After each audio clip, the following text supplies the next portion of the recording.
Zamberlin, Dennis Carroll. This is part 2, continuing from haunted real estate. As I was saying in part 1,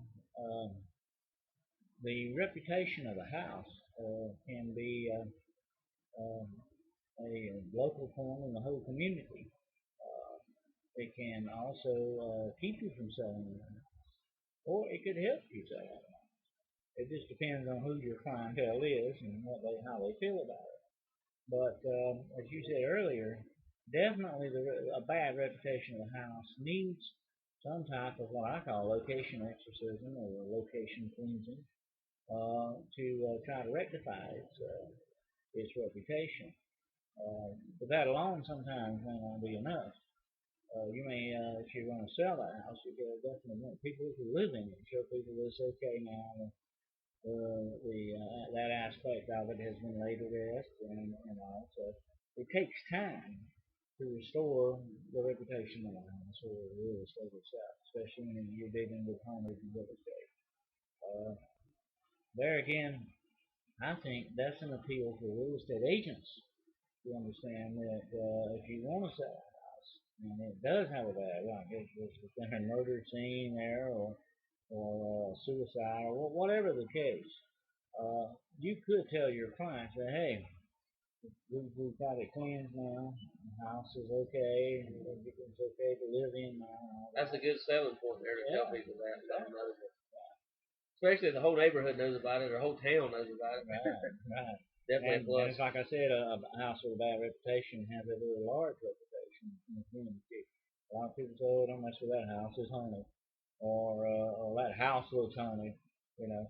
So another aspect of it would be is try not to get your real estate to look haunted.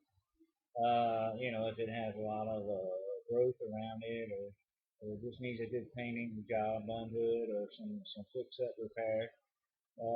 We all have in our mind the iconic idea of a haunted house, although I have been in places you would never dream were truly haunted. But there again, that's the part that can fool you on these things. It can be haunted to high heaven and not look that way. But also, if your house looks like a haunted house, a lot of people will not give it that reputation.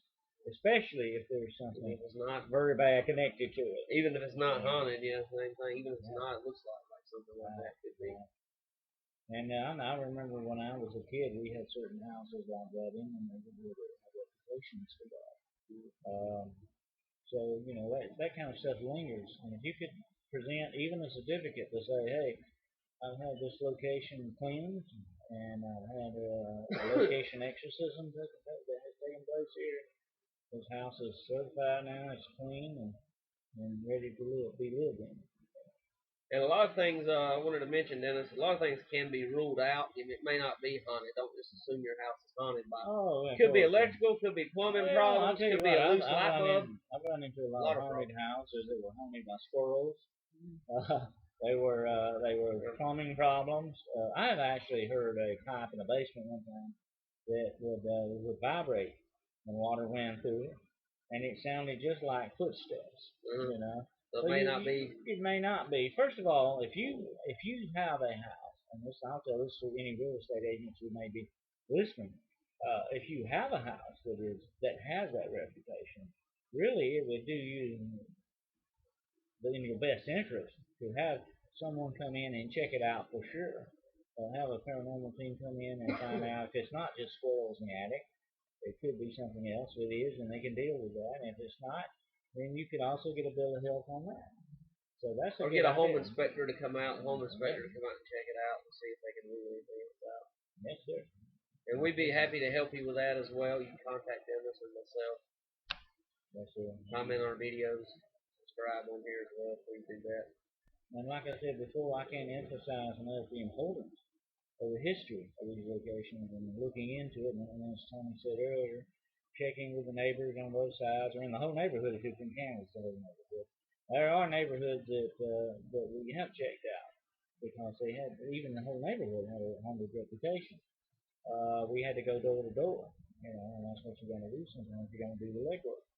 But also, there are deeds you can look at that are on file. There are old newspaper clippings. Once you get a time frame, you can then pursue more information on that. It's like you find out the house has been there since 1910. You don't want to look back to 1800s for that house because it's not really anything in there. You got to go back, you find out the house, and by looking up real estate, you find out how old the deed is, or who was the original owner. You can find out tons of information on it. So actually, your case manager of your team, or whatever, whoever has that aspect on the team, would definitely be one who would look into these things, and they need to know how to do it and do it in the correct way. And that's why in the future we are going to be talking about how you go about ascertaining the history of these locations and the possible history that may be behind some of these incidents that are taking place. So I think that's a very important aspect that has to be looked at. It's just like you were being an actual police detective. You have to go and you got to ask questions. You got to look into it. You got to go deep into it. You can't just walk in and say, "Oh, I think it looks haunted. I feel like it's haunted." You can't do that. You can't say, "Well, why?"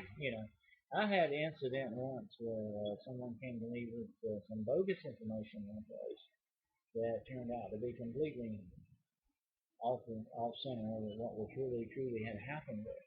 And that swung the whole thing into a different perspective of what we were dealing with. So that I can't emphasize the importance of the history of a location and its reputation. I can't emphasize that enough. It's a very important aspect of paranormal research and investigation. And that's where people like Tony here come in who have a lot of history with real estate and the business aspects of it. That helps too.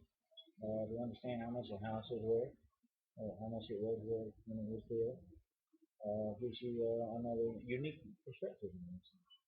So it's very, very important that you think about haunted real estate. It could be demonically haunted, it could be haunted by ghosts, it could just be haunted by legends and bad reputation. Many, many times things I've gone look into in the paranormal turned out to be just that. Legends, stories that were told. There was no basis in fact or truth.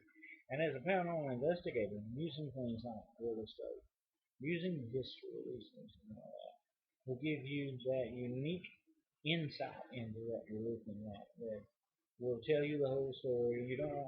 Time is valuable. You don't want to waste your time looking up on a bunch of those stories that have no basis in fact. What you want to do is go after the facts.